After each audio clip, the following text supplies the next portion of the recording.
Mission club credit cooperative સોસાયટીમાં આશરે 2020માં job કરેલી હતી, બરાબર છે. ત્યારથી લઈને 2 વર્ષ જોબ કરેલી. ત્યારબાદ આ મંડળીનો જે ચેરમેન છે પરાગ સોલંકી, બરાબર છે, એ ત્યાંની જેટલી બી લેડીઝ એમ્પ્લોય છે એ લેડીઝ એમ્પ્લોયીને હેરેસમેન્ટ કરે, બરાબર છે. કારણ કે જ્યારે પણ એમ્પ્લોયી જોઈન્ટ થાય છે ત્યારે ઈ લોકોના ચેક લઈ લે છે, બરાબર છે. અને અગાઉ મેં એમની ઉપર 376 કરેલી છે, બરાબર છે. અને એમને મને ફસાવી અને મને બ્લેકમેલ કરેલી છે, મને ખોટા વાદા વચનો આપીને અને મારી સાથે કાવતરું કર્યું છે. આની પહેલા પણ બીજી અનેક છોકરીઓ સાથેના રિલેશન હતા અને હજી છે પણ. એની વાઈફ પણ છે ને 2 છોકરા પણ છે. અને હાલ મને હેરાન પરેશાન કરવા માટે અલગ અલગ જગ્યાએ મારા ચેક નાખે છે. એક પણ પ્રકારની લોન લીધેલી નથી કે કાંઈ છે નહીં, છતાં પણ હેરાન પરેશાન કરે છે એ વ્યક્તિ. અને હાલ પણ રજિસ્ટ્રારમાં, લવાદ કોર્ટમાં બધા એને ઓળખીતા છે, એટલે કોઈ એનું કાંઈ બગાડી શકતું નથી.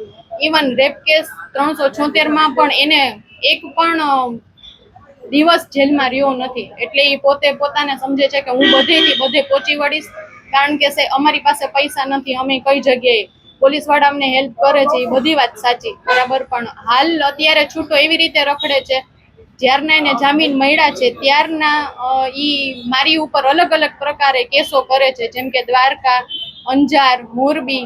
ઇવન મારી તો ઠીક, મારા પપ્પાને પણ હેરાન કરે છે કે ભાઈ તમારી છોકરીને હું ક્યાંય પણ હરી થઈ કે જીવવા નહીં દઉં. અને આવી રીતે મારી જેમ બીજી અનેક છોકરીઓ ઉપર કેસ કરેલા છે.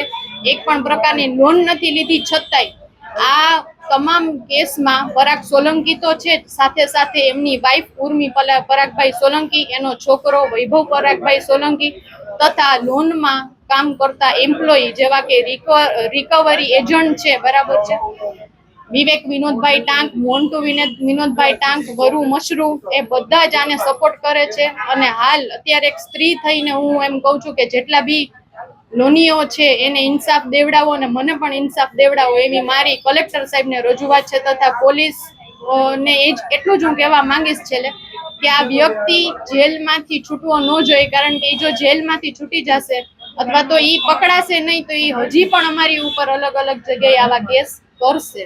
કેટલા ટાઈમથી આ રીતનું કરી રહ્યા છો? કેટલા ટાઈમ? આ કેસને આ બધું તમને હેરાન પરેશાન કેટલા ટાઈમથી? છેલ્લા 1.5 વર્ષથી આ કરે છે સાહેબ. જ્યારથી હું મેશન ક્લબ માંથી છૂટી થઈ ત્યારથી કે હું તને સહી કે જીવવા નહીં દઉં, હું કહું એમ જ તારે કરવાનું, બરાબર છે. ત્યારે એની મંડળીમાં જોબ કરતા હતા, બરાબર છે. એ છૂટા થવાનું કારણ જ ઈ સાહેબ કે બીજી છોકરીઓ યારે અલગ અલગ રિલેશન રાખે, જ્યાં સુધી એને મજા આવે ત્યાં સુધી ટૂંકમાં એ રિલેશન રાખે, પછી એને તરછોડી નાખે, એને અલગ અલગ વાદા વચનો આપીને અને એને આવી રીતે શારીરિક અને માનસિક 2 હેરેસમેન્ટ કરે. અત્યારે પણ મારી ઉપર અલગ અલગ જગ્યાએ કેસ કરેલા છે અને 376માં એને જામીન મળી ગયા છે હાઈકોર્ટમાંથી, બરાબર છે. આવા ગંભીર ગુનામાંથી નહીં જો સરકાર એને આટલા જામીન આપી દેતી હોય તો હું તો એમ જ કહું કે આના જામીન રદ થાય અને વહેલા પણ જેલ હવાલે થાય અને એને કોઈ પણ પ્રકારે બહાર કાઢે નહીં સરકાર, એટલી જ મારી અપીલ છે.